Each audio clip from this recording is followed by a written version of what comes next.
जैसा हमने पीछे पूरे पीएच वैल्यू के बारे में बता दिया था, ठीक है। तो अब हम पढ़ेंगे कि ये भी बता दिया था कि what are the importance of the pH value in daily life, ठीक है। पीएच वैल्यू की डेली लाइफ में क्या इम्पोर्टेंस है। तो अब हम थोड़ा सा देख लेते हैं कि there are certain organism which use these chemical as their warfare. Warfare का मतलब समझते हो क्या होता है? हथियार के तौर पर, अपने के बचाव के हथियार होते हैं उनको, कि अगर हमें कोई आक्रमण करता है तो हम किस तरह से उनसे बचाव कर सकते हैं, या हमारा क्या अटैक हो सकता है। तो वो अटैक जो होता है उनका, वो उनका केमिकल होता है। वो केमिकल क्या करता है? इंजेक्ट करते हैं बॉडी के अंदर, समझ रहे हो।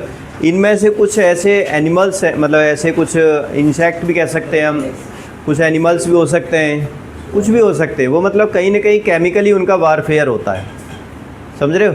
जैसे मधुमक्खी है, काटेगी नहीं, लेकिन अगर आप छेड़ोगे तो वो क्या होगी? काट जाएगी। चींटी हो गई, वो भी क्या है? काटेगी नहीं वैसे तो, लेकिन अगर छेड़ोगे तो उसे वो काट जाएगी, ठीक है ना। तो ये कौन सा केमिकल इंजेक्ट करते हैं बॉडी के अंदर, जिसके कारण हमारी बॉडी के अंदर एकदम तुरंत पेन होना शुरू हो जाता है, ठीक है। तो स्टिंगिंग क्या कहते हैं? स्टिंग ऑफ बी, जिसे बी स्टिंग भी कहते हैं। बी स्टिंग से एक एसिड इंजेक्ट होता है बॉडी में, जिसे हम कहते हैं मिथेनॉइक एसिड। क्या कहते हैं? मिथेनॉइक एसिड, ठीक है। यानी bee sting cause the inject the methanoic acid. और ये क्योंकि जैसे हमें पता है मिथेनॉइक एसिड हमारी बॉडी स्लाइटली बेसिक होती है, बफर सॉल्यूशन टाइप का काम करती है। थोड़ा बहुत एसिड होगा तो उसको न्यूट्रलाइज कर लेती है, लेकिन यहाँ पर कहीं ना कहीं वैल्यू क्या हो जाती है? पीएच वैल्यू ज़्यादा हो जाती है। तो जैसे ये एसिड हमारे ब्लड के अंदर जाएगा, लैक्टिक एसिड बनता है तो हमें पेन हो जाता है। यहाँ पे तो फॉर्मिक एसिड जा रहा है, तो उतने पोर्शन में ज़बरदस्त पेन होता है, क्योंकि एसिड पहुँच गया ब्लड के अंदर, एसिड गया, समझ रहे हो। तो ये फॉर्मिक एसिड हालांकि ऑर्गेनिक एसिड है, ऑर्गेनिक का मतलब एनिमल से मिला हुआ एसिड है, इतना ज़्यादा स्ट्रॉन्ग नहीं होता जो मिनरल्स एसिड होते हैं, लेकिन एक पर्टिकुलर एरिया पे ये वाला एसिड इंजेक्ट हुआ है तो उतने पोर्शन पे क्या करेगा? ये पेन करेगा ही करेगा। तो आंटी काट जाए या बी स्टिंग हो जाए, ये कहीं ना कहीं पर, आंटी मतलब आंट,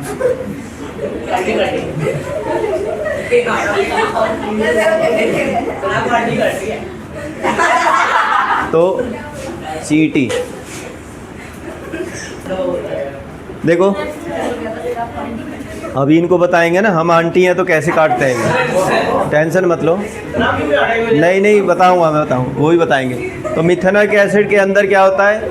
अब ध्यान दो कि इसकी रेमेडी क्या होती है, क्योंकि कौन सी क्या एसिड इंजेक्ट किया बॉडी के अंदर, तो एसिड को न्यूट्रलाइज करने के लिए तो क्या हो सकता है? बेस ही हो सकता है। तो एक और बात ध्यान रखना, ये जो एसिड होता है ये आपका कहीं न कहीं पर वीक एसिड होता है, स्ट्रॉन्ग वाला नहीं होता। कहीं इसको क्या नाम है रगड़ने के लिए तो वहाँ पर साबुन लगा लो, या मान लो बड़े बड़े जो स्ट्रॉन्ग वाले एसिड होते हैं वो लगा लो, बेस होते हैं वो लगा लो। आपको क्या करना है? माइल्ड बेस ही लेना है। जैसे टूथपेस्ट लगा लो, सबसे बेस्ट रेमेडी है इसके लिए, समझ रहे हो।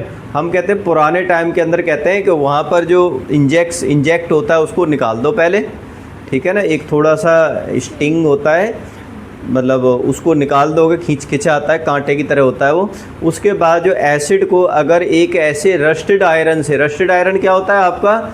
आयरन हाइड्रोक्साइड होता है, वो माइल्ड बेस होता है, ठीक है ना। उसको भी अगर कहीं ना कहीं पर उससे रगड़ोगे तो कहीं ना कहीं एक थोड़ा सा हमें रिलीफ मिल जाता है उससे, समझ रहे हो। तो ये सारे जो पुराने टाइम के रेमेडी बताते थे, ये सब की सब कौन सी होती है? न्यूट्रलाइज करने वाली रेमेडी थी। कई बार ये जो वैस्प होता है, ततैया, ये भी इंजेक्ट कर जाता है, चाबी से तो और ज़्यादा हो जाता है।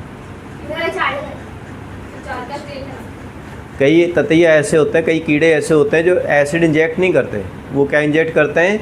बेस इंजेक्ट करते हैं।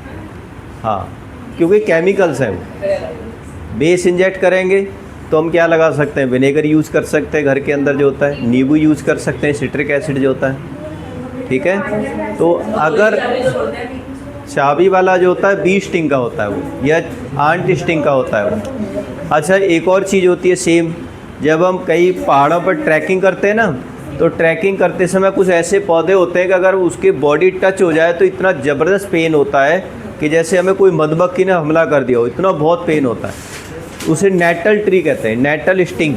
नेटल प्लांट होता है, अगर एनसीईआरटी के अंदर देखोगे पत्तियाँ वहाँ दिखा रखी हैं उसकी, तो नेटल स्टिंग में भी कौन सी मिथेनॉइक एसिड इंजेक्ट होता है। मिथेनॉइक एसिड मतलब फॉर्मिक एसिड इंजेक्ट होता है। तो वहाँ पर भी क्योंकि नेचर ने हर इलाज दिया हुआ है, ऐसा नहीं है कि आपको कहीं मान लो पेन दिया है तो उसका इलाज भी दिया है। उसी पहाड़ों पर एक डॉग प्लांट मिलता है, ठीक है ना, थोड़ा दूर जाओगे तो डॉग, उसको तोड़ोगे तो उसमें से अंदर मिल्क जैसा फ्लूइड निकलता है, उस फ्लूइड को लगा दो आप वहाँ पर, न्यूट्रलाइज हो जाएगा, वो बेसिक होता है। समझ रहे हो? तो कहीं न कहीं पर हर चीज़ की रेमेडी है, लेकिन हमें रेमेडी पहचाननी पड़ती है कि आज से 200 साल पहले तो कहीं दवाओं का नाम भी नहीं था, ये एलोपैथिक दवा तो कभी थी नहीं, लेकिन हमेशा सारे स्वस्थ रहते थे, कोई बीमारी नहीं होती थी। क्यों? क्योंकि वहाँ पर आयुर्वेदिक हो गया, होम्योपैथिक हो गई। होम्योपैथिक भी बाद में एक्सट्रैक्शन के थ्रू आता है, ज़्यादा से ज़्यादा क्या था, वो आयुर्वेदिक दवाई थी, हर बीमारी सही होती थी उससे। तो ये समझ में आ गया तुम्हें? अब कुछ मैंने जैसे बताया था, कुछ ऐसे ऑर्गेनिक एसिड होते हैं, कौन कौन से एसिड किस में प्रेजेंट होते हैं, एक टेबल दे रखी है एनसीईआरटी के अंदर, आप देख सकते हो उसके अंदर नीचे कौन सा एसिड किस में होता है। जैसे पहला कौन सा लिखा हुआ है, विनेगर में एसिटिक एसिड होता है, इथेनॉइक एसिड भी कहते हैं, ध्यान रखना इसे। उसके बाद अगला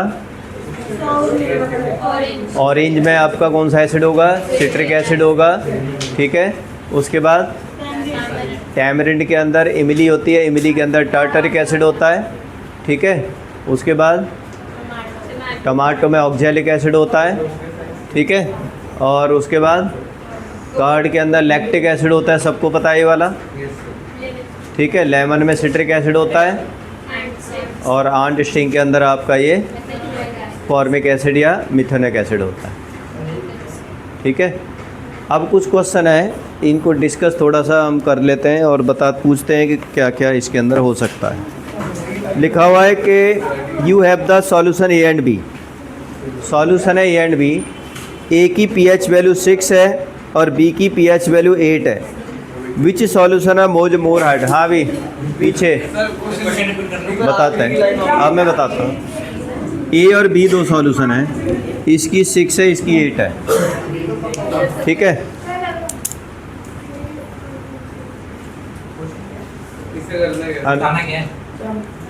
किस इसमें बताना है हाइड्रोजन आयन की कंसंट्रेशन किस में ज़्यादा है? तरवी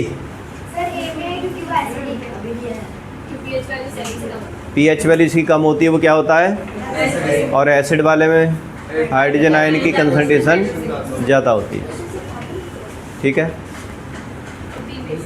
बी स्लाइटली क्या है, ये बेस है। उसके आगे भी शायद मुझे लग रहा है इसमें थोड़ा बहुत है, विच हाँ एसिडिक। आगे what effect the concentration of hydrogen ion और nature of the solution?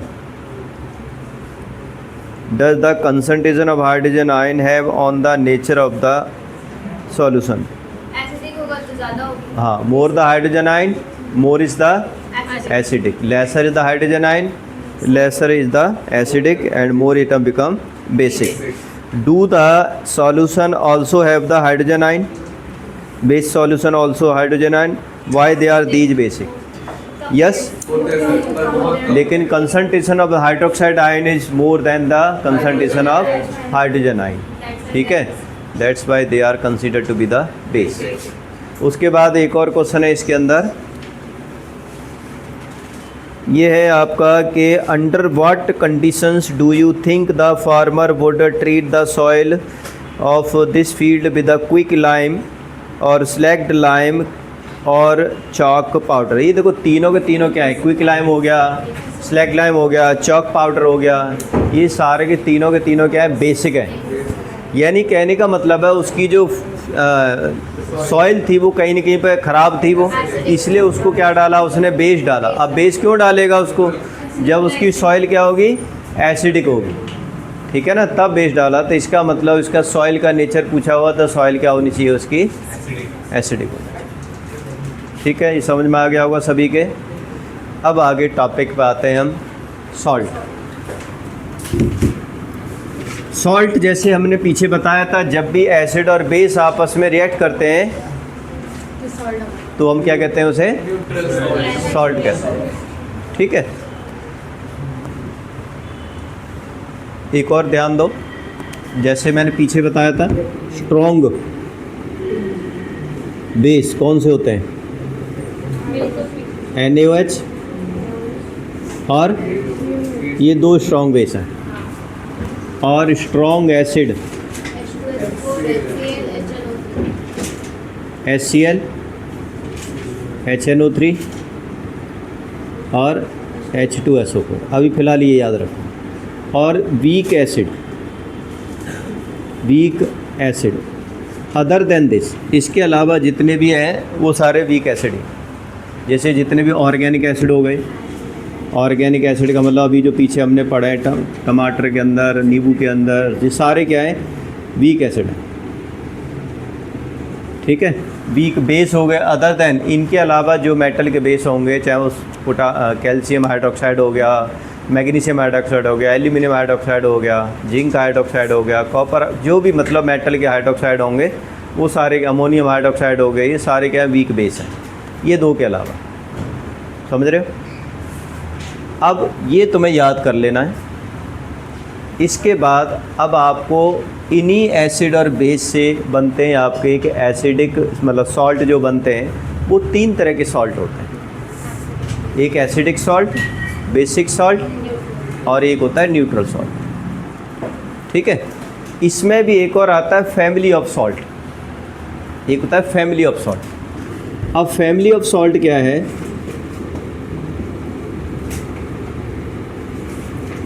Suppose करो कि जैसे मैंने क्लोराइड फैमिली का सॉल्ट लिखना है,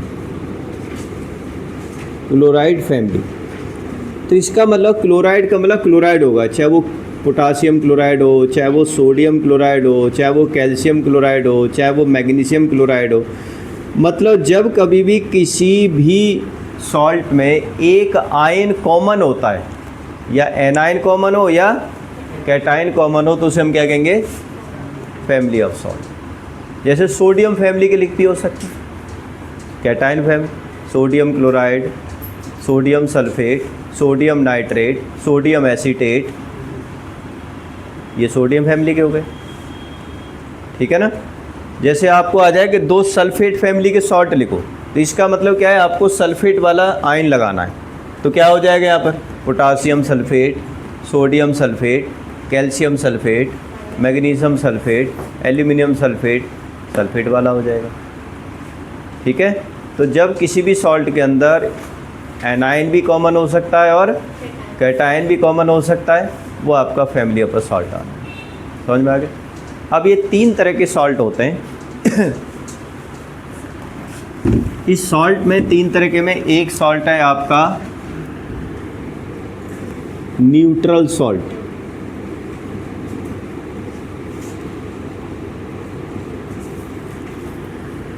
It is prepared by strong acid and strong base.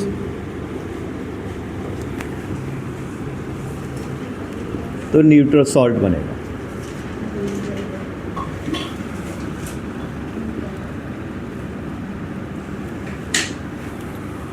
जैसे स्ट्रॉन्ग एसिड में से कोई सा भी ले लो, HCl ले लो, NaOH ले लो, तो क्या बन गया आपका? Sodium chloride plus H2O। ठीक है, इसमें pH वैल्यू इनकी एग्जैक्टली क्या होती है? 7, क्योंकि न्यूट्रल है ना, इसलिए ना एसिडिक होगा ना ये बेसिक होगा। दो डिफरेंस आ जाए आप लिख सकते हो। They are prepared from strong acid, strong base, pH value 7 होती है। ठीक है, एग्जाम्पल इसके और इसके, ये स्ट्रॉन्ग बेस हो गया, स्ट्रॉन्ग, पहले कैटायन लिखा जाएगा फिर एनायन। ठीक है, उसके बाद एसिडिक सॉल्ट। अब क्योंकि एसिड आ गया तो इसका मतलब हम स्ट्रॉन्ग एसिड लेंगे, और वी क्या होगा इसमें, बेस।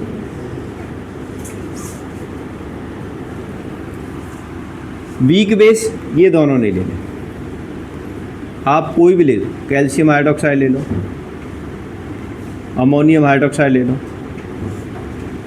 मैग्नीशियम हाइड्रोक्साइड ले लो, जिंक हाइड्रोक्साइड ले लो, लेकिन एसिड चूज करोगे इनमें से कोई सा भी। जैसे अगर सोडियम सल्फेट लेते हो,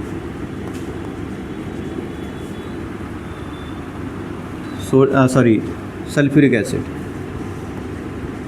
एसिड लेना ना, सल्फ्यूरिक एसिड, क्या बनेगा आपका, कैल्शियम सल्फेट प्लस H2। तो ये आपका कौन सा बन गया, एसिडिक। बहुत बार ये आता है कि मान लो आपका ये लिखा हो एल्यूमिनियम क्लोराइड लिखा है, अब ये बताओ ये सॉल्ट है, किस इसका नेचर क्या होगा,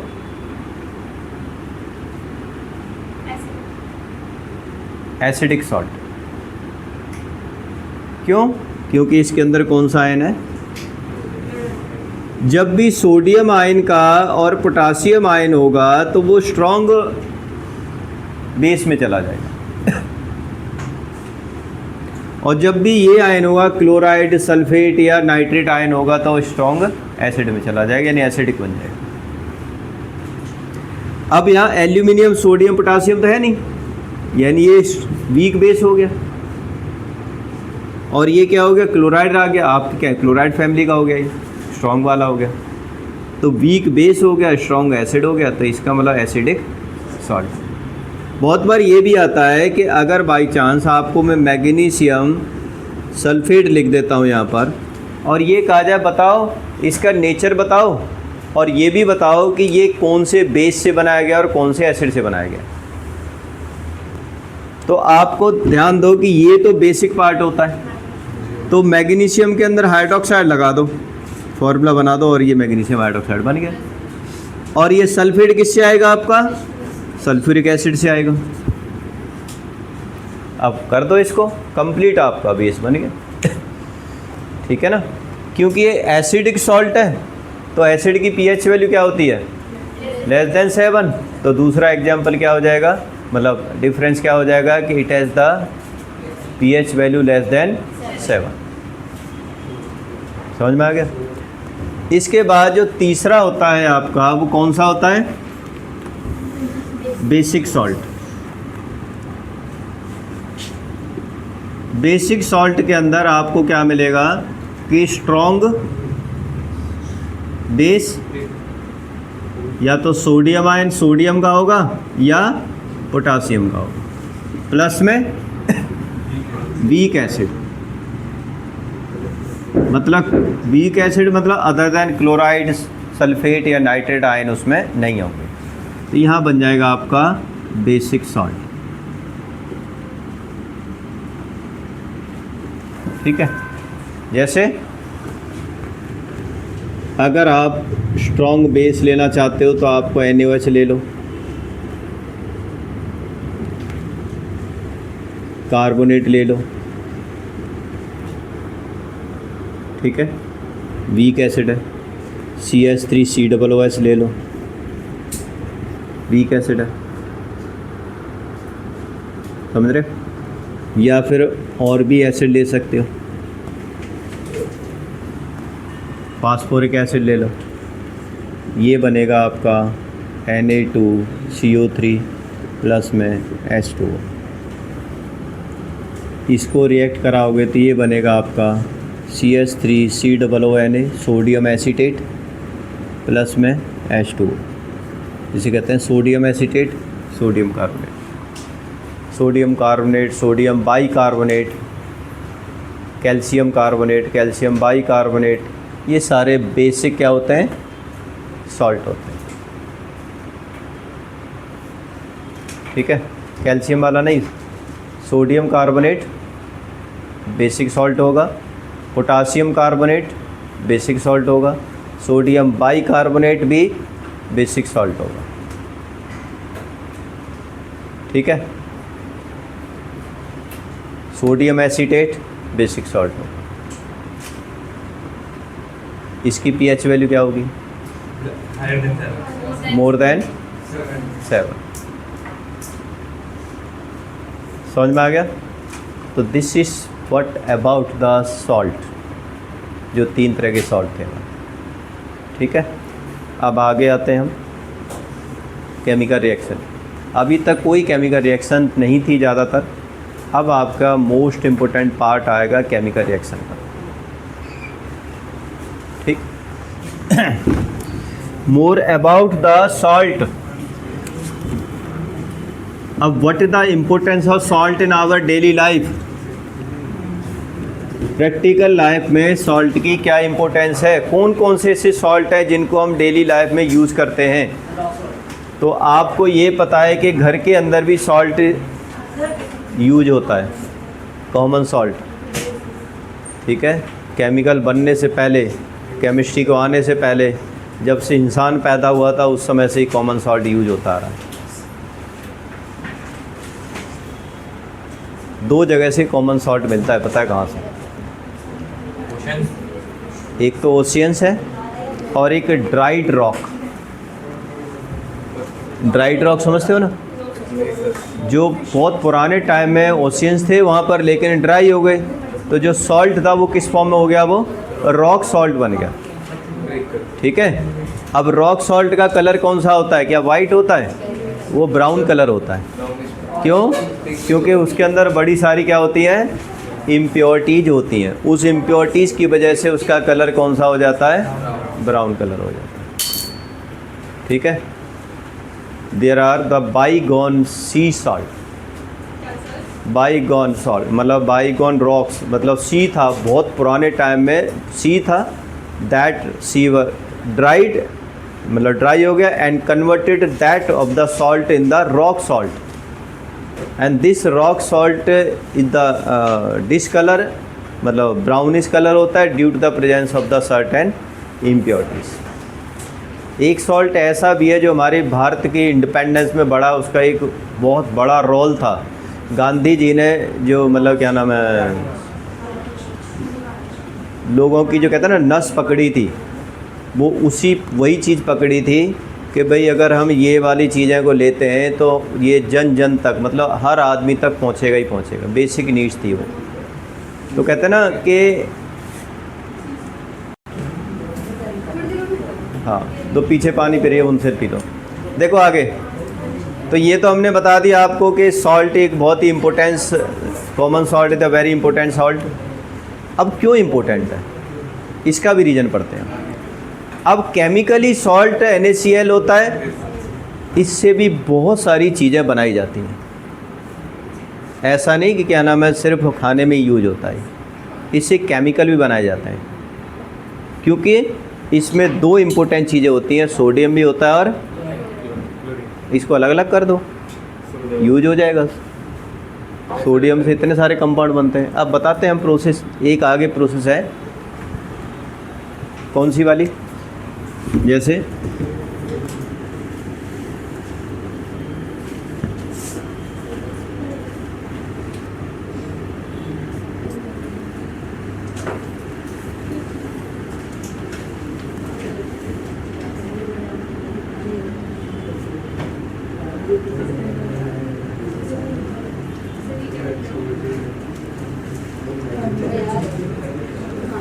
सर एक बार प्रोसेस का नाम बताना। हैं? प्रोसेस का नाम बताना।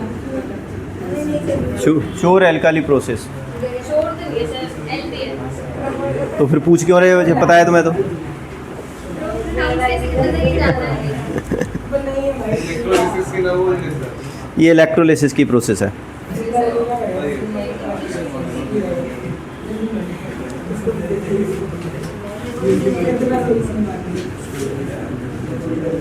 दो इलेक्ट्रोड डाले हुए हैं,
ध्यान दो भाई, अब शांत हो जाओ।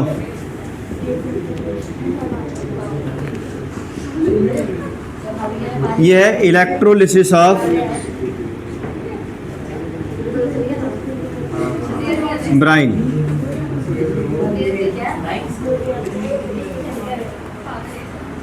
ब्राइन, अब देखो ब्राइन क्या है। ब्राइन को अगर वैसे डिफाइन करो, it is the aqueous solution of sodium chloride.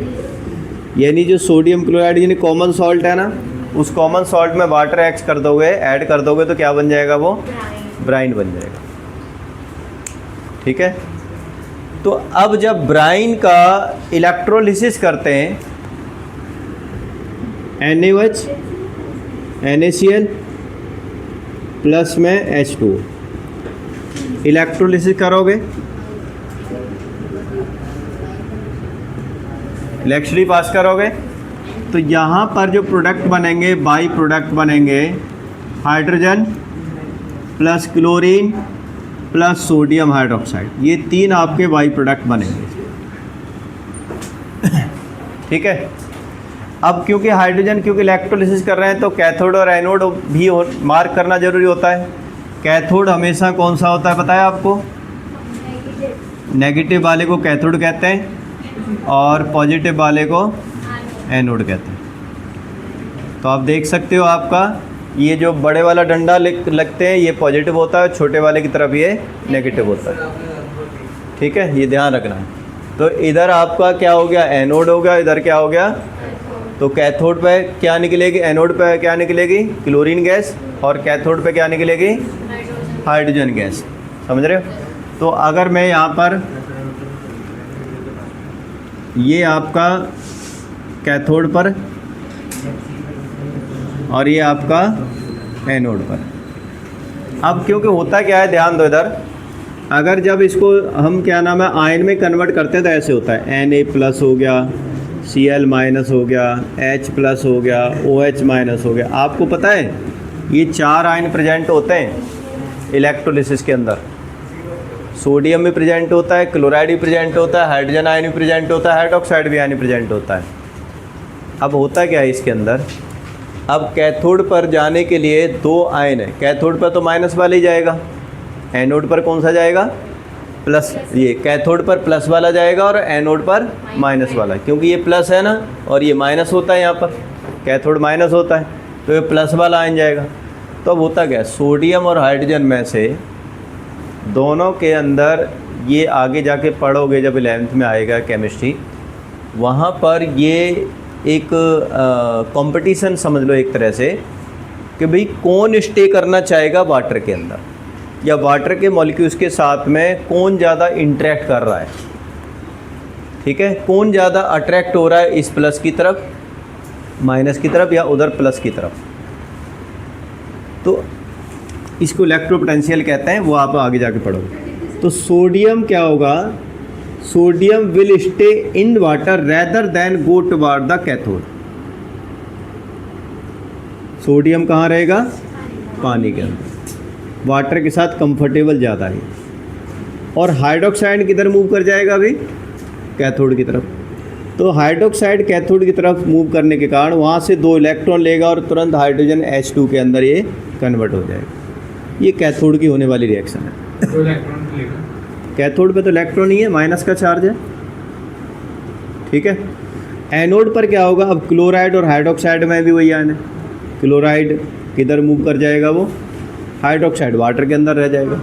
तो क्या होगा, अब देखो क्लोरीन, अगर ये कैथोड की रिएक्शन है, हालांकि ये करनी नहीं है तो मैं वैसे ही समझा रहा हूँ। एनोड की रिएक्शन क्या होगी कि क्लोरीन माइनस था, इस पर इलेक्ट्रॉन पड़े हुए हैं, पॉजिटिव को दान कर देगा। ये 2 क्लोरीन लेंगे तो 2 इलेक्ट्रॉन दान करके ये क्या नाम है, Cl2 बन जाएगा यहाँ पर। इलेक्ट्रॉन निकाल दिए इसने अपने से, ठीक है। अब ये तो कहाँ आ गई, कैथोड पर आ गई, ये कहाँ आ गई। अब पानी के अंदर कौन रह गया,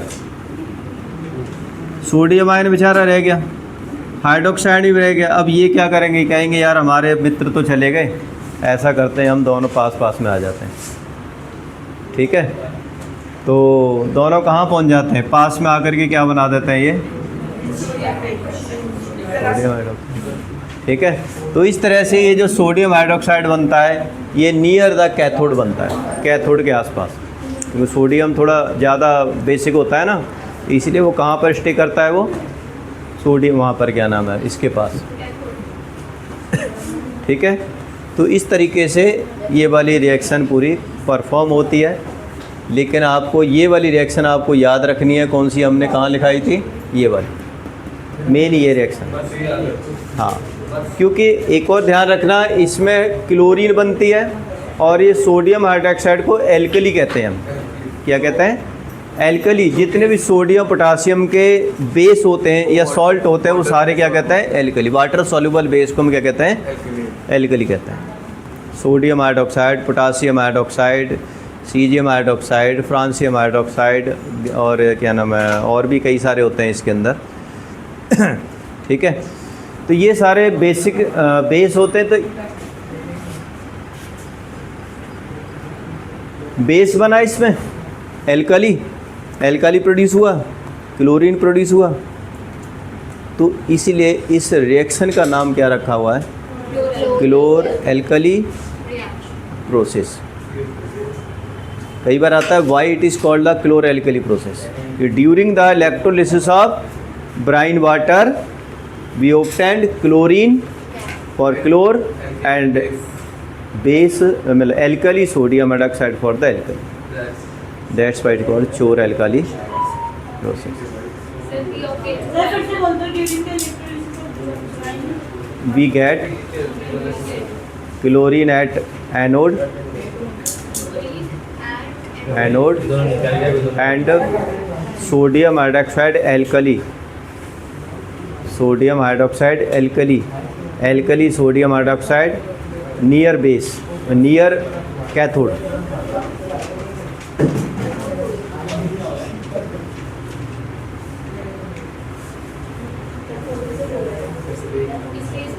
Therefore it is called, क्या कहेंगे इसे, आगे देखो ब्लीचिंग पाउडर।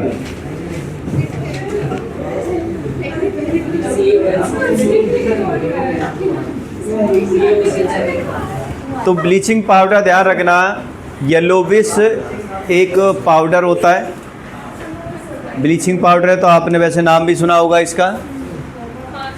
तो आपको केमिकल फॉर्मूला इसका क्या होता है, एक तो याद रखना है, और chemical name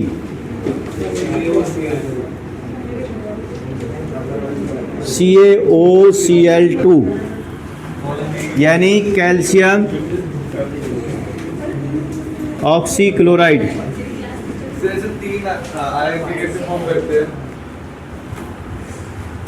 calcium oxychloride preparation.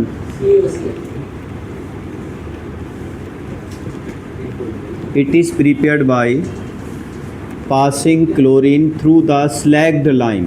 ये slacked lime होता है सॉलिड फॉर्म में, ठीक है। It is prepared by passing chlorine gas through the slacked lime, और इससे बनेगा आपका CaOCl2 प्लस में H2। केमिकल नेम आपका कैल्शियम ऑक्सीक्लोराइड है और कॉमन नेम है आपका ब्लीचिंग पाउडर, ठीक है। अब इसके यूज़ क्या क्या है वैसे भी यूज़ तो एक तो पता ही चल रहा है तुम्हें, use to bleach the cloth, paper cottons, paper वगैरह होते हैं, कॉटन्स होती हैं, पेपर, ये क्या नाम है, लॉन्ड्री में भी यूज होता है ब्लीच करने के लिए।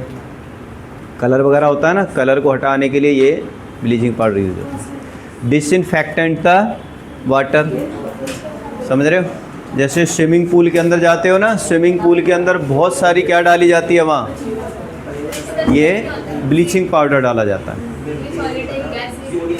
हाँ, तो इस सॉलिड पाउडर होता है, इसके अंदर से क्लोरीन गैस पास करते हैं, ये सॉलिड होगा, ये वाटर। ठीक है, तो ब्लीचिंग पाउडर इस प्रिपरेशन हो गई।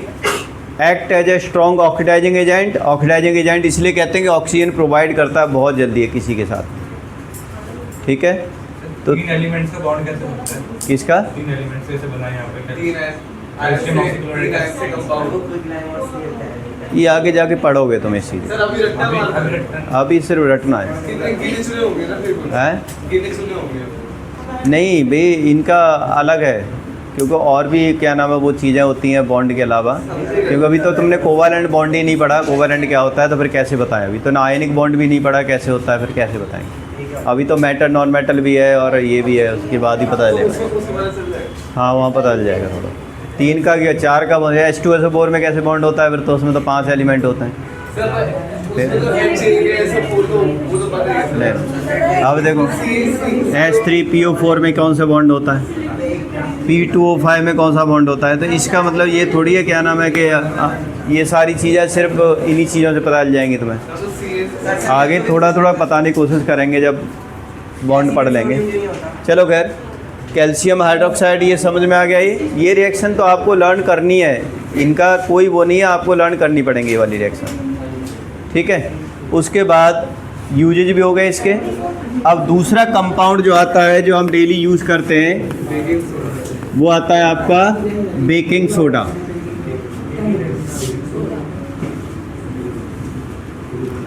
Chemical formula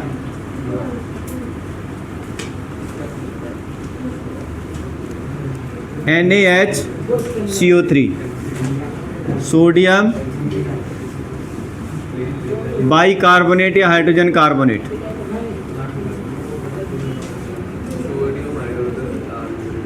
sodium hydrogen carbonate या सोडियम बाइकार्बोनेट, NaHCO3 घर के अंदर मिल जाएगा मोस्टली, सोडियम बाइकार्बोनेट। लेकिन एक बेकिंग पाउडर भी होता है, बेकिंग सोडा को बेकिंग पाउडर भी कहते हैं। फ़र्क क्या है, थोड़ा सा फ़र्क है कि इसके 2 कंपोनेंट होते हैं। एक तो ये सोडियम हाइड्रोजन कार्बोनेट होगा ही होगा, साथ में टार्टरिक या माइल्ड एसिड होता है, टार्टरिक एसिड। आपका टार्टरिक एसिड भी हो सकता है इसमें, इसके अंदर ऑक्जेलिक एसिड भी हो सकता है, इसके अंदर सिट्रिक, मतलब आपका ये वीक एसिड भी हम क्या करते हैं इसके अंदर मिलाते हैं, ऐड करते हैं। क्यों ऐड करते हैं ये बताएंगे अभी, लेकिन उससे पहले हमें देखेंगे इसको प्रिपेयर कैसे करते हैं, बेकिंग सोडा को प्रिपेयर कैसे करते हैं। How can the baking soda is prepared. तो baking soda is prepared by passing carbon dioxide through ammoniacal brine water. समझ रहे हो? Through ammoniacal brine water.